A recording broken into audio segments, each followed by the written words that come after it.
Let's talk about economy as a criterion that any undergraduate writer working on an essay about literature should keep in mind. This lecture is a somewhat extended, though barely extended, this is after all a lecture on economy, version of what is already included in my one-page handout on economy, which is also copied at my webpage on economy where this video is embedded and where you are likely watching this. Feel free to follow along with those as I talk. If you've received feedback from professors saying things like redundant, padding, too many words to say too little, formulaic, get to the point, or any suggestions involving multiple cuts or large-scale cuts, then this is a criterion that likely requires your attention. Your writing makes your thinking visible, whether you like it or not. Fuzzy thinking means fuzzy writing. Fuzzy writing means fuzzy thinking. Clear thinking, clear, sincere thinking means clear, sincere writing. Extra baggage means extra baggage. For economy in writing and in thinking, you must use as few words as are necessary to get your point across. For clarity, which is a different page, you must use as many words as are necessary to get your point across. Achieving economy often comes at the relative expense of the other, and finding that balance, that delicate balance, requires you above all to cut all language that is redundant, empty, or obscuring. You're struggling to figure out how to say something clearly and economically, so the first step is to cut any baggage that is not necessary for clarity. Start with George Orwell's rules. And here I'm quoting George Orwell's Politics in the English Language, something that I recommend all writers, university, humanities study, and otherwise read. It is linked in the page in which this is embedded. 1. This is quoting Orwell for the most part. Never use a metaphor, simile, or other figure of speech which you are used to seeing in print. 2. Never use a long word where a short one will do. 3. If it is possible to cut a word out, always cut it out. 4. Never use the passive where you can use the active.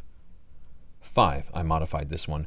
Never use a scientific word, a jargon word, a technical term, a buzzword, an overused theory word, a euphemism, or any pretentious diction if you can think of an everyday English equivalent for what you're saying. And 6. Break any of these rules sooner than say anything outright barbarous. That is Orwell's own rule. All of those are Orwell's own rule except number 5, which I subscribe to and try to hold true in my own writing, and you should in yours. He's talking about ethical writing here. Sincerity not for the sake just of communication, but for the sake of making the world a better place. To those Orwellian rules, I've added 4 rules of my own for the purposes of university humanities essay writing. 7. Never pad your writing to meet a length requirement.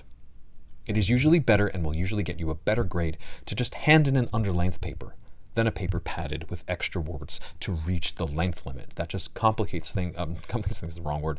It adds empty space that makes it unclear. Unless your professor specifically said that they're enforcing the length limit draconianly, it's usually better and will get you a better grade to hand in an underlength paper than a paper padded with extra words. Number 8, reconsider sentences that use the words interesting, important, or significant.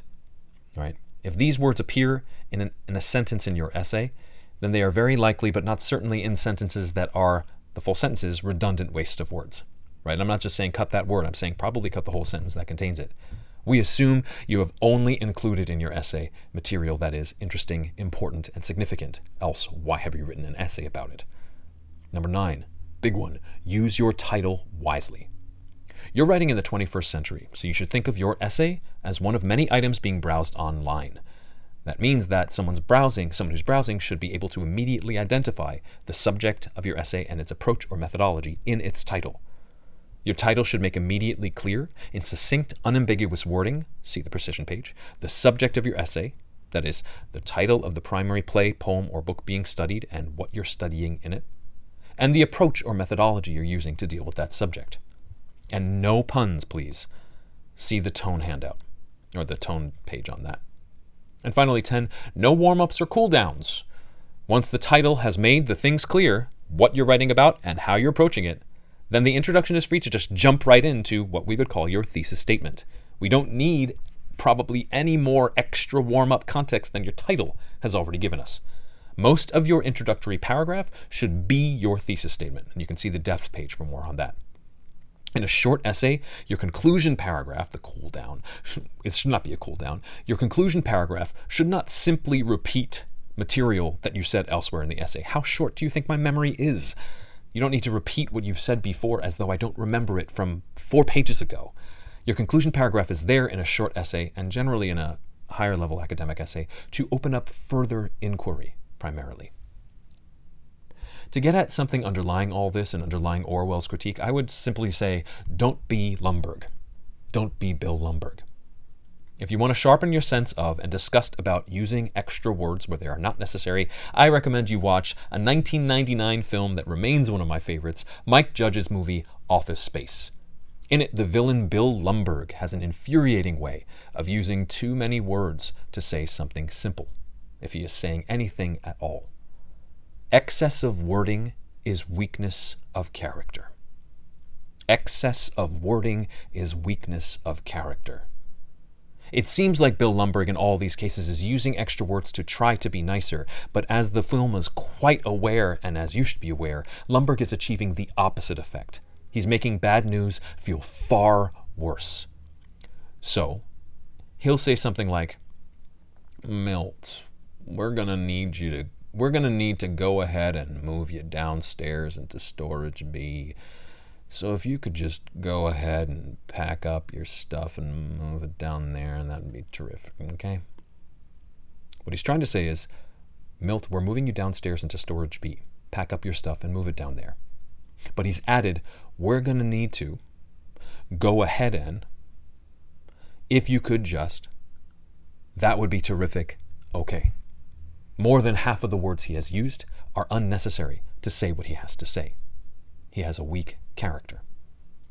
Hello, Peter, what's happening? I'm going to need you to go ahead and come in tomorrow, right? Peter, come in tomorrow. I'm going to need you to go ahead and come in tomorrow. I can't tell you how many, right, undergraduate writers tend to add extra auxiliary constructions like to, in order to do, like, to serve to, that's a nice one, serve to, right, rather than demonstrating something, you always serve to demonstrate, right? Adding those extra words in, right? I'm going to need you to go ahead and come in tomorrow. If you can cut it, cut it. Hello, Peter, what's happening? I'm going to need you to go ahead and come in tomorrow. So if you could be here around 9, that'd be great. Okay, and I almost forgot. I'm also going to need you to go ahead and come in on Sunday too, okay? We lost some people this week, and we sort of need to play catch up. Notice here that Lumbergh also euphemizes. We lost some people this week. The irony here is that lost some people this week, as euphemizing we fired some people or we laid some people off, is actually a worse way of saying it. It's as though they've died.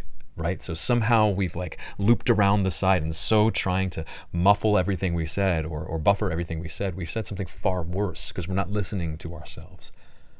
Right? Compare what I just said to, and you can see this all written in the page, in which, if you want to see the visual of it written in the page in which it's embedded or in the handout. For hello, Peter, what's happening? I'm going to need you to go ahead and come in tomorrow. You could say, Peter, come in tomorrow. So if you could be here around 9, that would be great, okay? Be here around 9. Come in on Sunday, too. And I almost forgot. I'm also going to need you to go ahead and come in on Sunday, too, okay? We laid some people off this week. We lost some people this week, and we need to catch up. And we sort of need to play catch up. Get my drift? Most undergraduate humanities papers can easily be cut to half their length without losing any non-redundant meaning. I'm not exaggerating. In my own comments on my own students' papers, and I say this with the utmost respect, probably the thing I find myself saying most often is, at about page 2 of 5 or 3 of 5, what if the essay had just started here? What if we lobbed off the first 1.5 or 2.5 pages of extra, broad, generalizing stuff and kicked things off from page 3, and then deepened from there? Ask yourself continually as you are drafting and editing whether you might use fewer words to communicate your thoughts clearly and sincerely. If you can do so, you must do so. If you can communicate what you're trying to say clearly, sincerely, in fewer words, you must do so. That will leave empty space. And you'll say, what do I do with all that empty space? I'm beneath my word limit. Deepen.